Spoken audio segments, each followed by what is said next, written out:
రండి అత్తయ్య. చాలా సంతోషంగా ఉందమ్మా నిన్ను చూస్తుంటే. నాకు మాత్రం మిమ్మల్ని చూస్తుంటే చాలా ఆశ్చర్యంగా ఉంది. ఎందుకమ్మా? అంటే 2 సార్లు లాక్డౌన్ వచ్చినా మీరు ఇంకా ఎలా ఉన్నారని.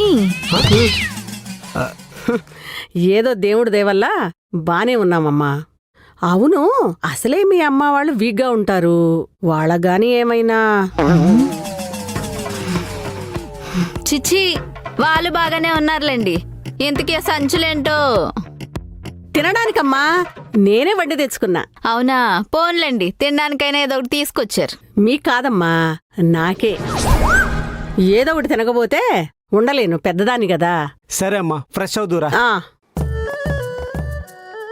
రే, చాలా దూరం ప్రయాణం చేసి వచ్చాను కదా, తలపోటుగా ఉందిరా. అమ్మా, టీ పెట్టుకుని వచ్చేసేపు. అమ్మా, ఆ టీ తాగితే నువ్వు ఫ్రెష్ అవడం కాదు, నా మాటను. మీరుండండి. అత్తయ్యగారు టీ తాగుతానని అంత ముచ్చట పడుతున్నారు కదా, నేను తీసుకొస్తాను అత్తయ్యగారు. సరే అమ్మా, ఇటు ఇవ్వు. అక్కడ కూర్చో. ఎండలు మండిపోతున్నాయి.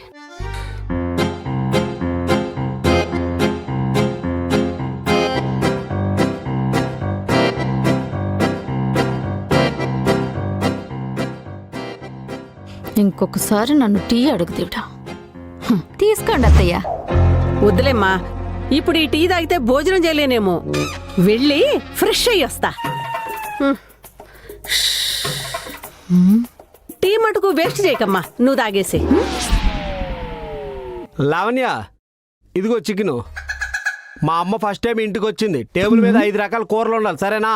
ఆహా, అయితే వెళ్ళి పెరుగు ప్యాకెట్ తీసుకురండి, అన్నీ ఉంటాయి. సరే, తెస్తాలే. నేను డైట్ లో ఉన్నారా, కోడలు ఇబ్బంది పెట్టకు.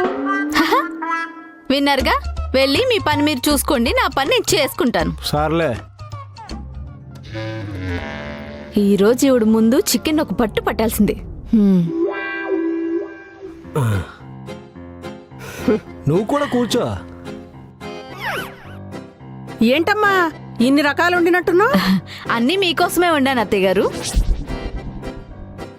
పెరుగు చారు, పెరుగు కూర, పెరుగు రసం, పెరుగన్నం. ఇందాక పెరుగు తెమ్మంది అందుకేనా? పెరుగుతో ఇన్ని రకాలు చేసావా? అవునత్తయ్య గారు, మీరు డైట్ అని తెలియక మొత్తం చేసేసాను. ఇదిగో చికెన్ కూడా వండాను.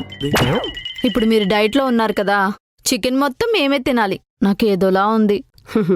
నేను చికెన్ తప్పించి ఏం తిన్నమ్మా. ఇందాక డైట్ అన్నారు? అవునమ్మా, ప్రోటీన్ డైట్. దోల తీరింది. కొంచెం పెరిచారైనా?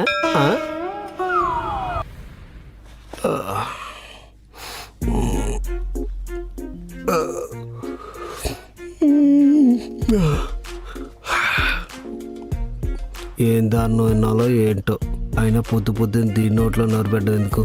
ఏం చేస్తుందో చూద్దాం.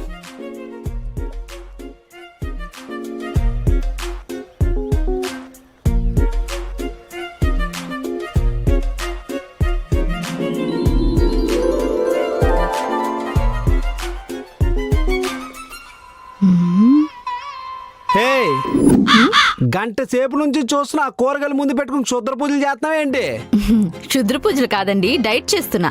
అవి ముందు పెట్టుకొని చూస్తుంటే డైట్ అనరు, ఎక్కడ దొబ్బేసావు అనుకుంటారు. అయినా డైట్ అంటే కోసుకొని తినాలా, ఇలా ముందు పెట్టుకుంటే నాకు ఆఫీస్ టైం అయిపోద్ది. అసలు డైట్ అంటే ఏంటి? జంక్ ఫుడ్ తినడం మానేయడం కాదు, మనకిష్టమైన ఫుడ్ మన ముందున్నా తినకుండా ఉండటం. ఎన్నాళ్ళు నాకు డౌట్ ఉండేది, ఇప్పుడు కన్ఫర్మ్ అయిపోయింది. ఏంటి, నా తెలివి చూసా? కాదు, నీ పిచ్చి చూసి. ఇలాగే చేసావనుకో నాకు నెక్స్ట్ బర్త్డే ఉండదు, చెప్తున్నా. పోన్లేండి, నెక్స్ట్ బర్త్డే కేక్ ఖర్చు కూడా మిగిలిపోద్ది. అది కాదే, పేక్ కోసుకొని చచ్చిపోతాను అంటున్నావు. ఆ గోరీలో 4 మంత్రాలు వచ్చినా బాగుండు, శ్మశానంలో ప్రశాంతంగా బతికేవాడిని.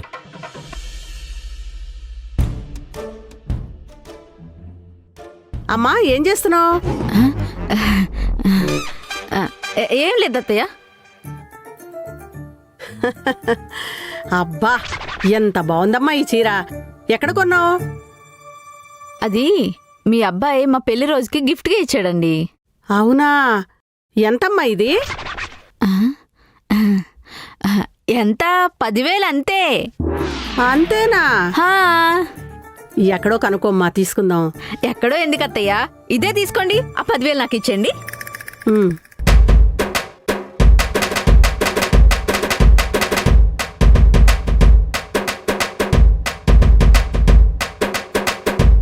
నేను కూడా ఇలాంటిదే కొన్నాం అనుకున్నానమ్మా. ఎంత? ఎంత? 5,000 అంతే. అంతేనా? ఆ. మెళ్ళో ఆ చైన్ ఎంతమ్మా?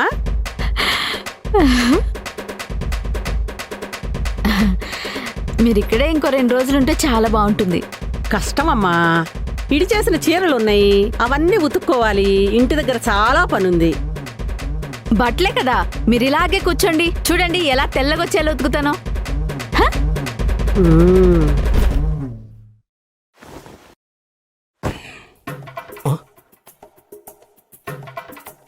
ఇదేంటి వారం రోజులకి వాషింగ్ మిషన్ వేసింది? ఏదో తేడా కొడుతుంది. ఇదేంటి 3 వారాలకు ఒకసారి ఉతికేదానివి కదా, నీళ్ళు వేస్ట్, సర్ప వేస్ట్, బట్టలు కూడా పాడైపోతాయి అనేదానివి కదా, ఇప్పుడేట కొత్తగా?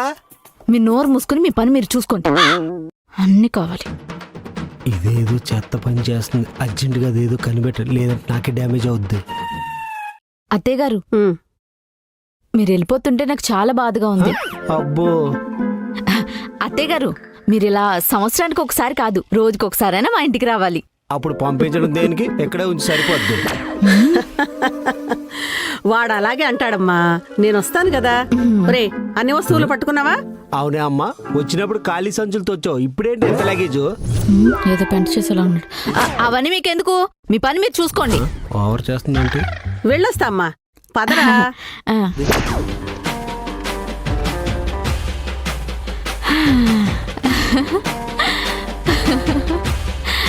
నేను ఎంత తెలివైందాన్ని.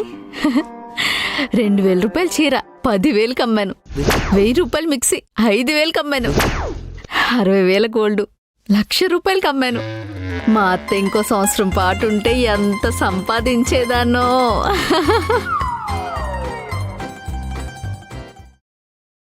ఏయ్, కొంచెం మంచినీళ్ళు తీసుకురావే, బాగా ఎండలో ఉన్నాయి. మీ అమ్మ కాంచీపురం కంచు, ఎండాకాలం కురిసే మంచు అన్నారు కదా. ఆవిడికి తెలియకుండానే ఇంట్లో వస్తువులన్నీ డబల్ రేట్కి అమ్మేశా. పిచ్చిది కొనుక్కుని వెళ్ళిపోయింది. మా అమ్మ అంత పిచ్చిదేం కాదే. మా అమ్మ డబ్బులు ఏమైనా ఇచ్చిందా? హా,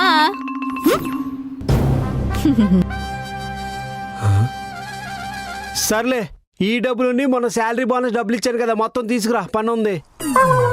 ఏంటి శాలరీ బోనసా? నాకెప్పుడు ఇచ్చారు? హే, మొన్న నువ్వు పడుకున్నావని మా అమ్మకి ఇచ్చి నీకు ఇమ్మని చెప్పాను కదే, ఆ డబ్బులే. అమ్మా, ఆ, లావనే పడుకుంది, ఈ డబ్బులు దానికి ఇచ్చి నేను బయటికి వెళ్ళి వస్తా. అలాగే. అంటే మన డబ్బులు మనకే ఇచ్చి ఇంట్లో వస్తువులన్నీ కొట్టుకెళ్ళిపోయిందా? నేను ముందే చెప్పా కదా మా అమ్మ కంచని. ఇదిగో ఆ లోపల చూడు, అది మా అమ్మ కన్నా ఇంకా పెద్ద కంచు, జర జాగ్రత్త. అది చూద్దాం, చెప్తా దీని సంగతి.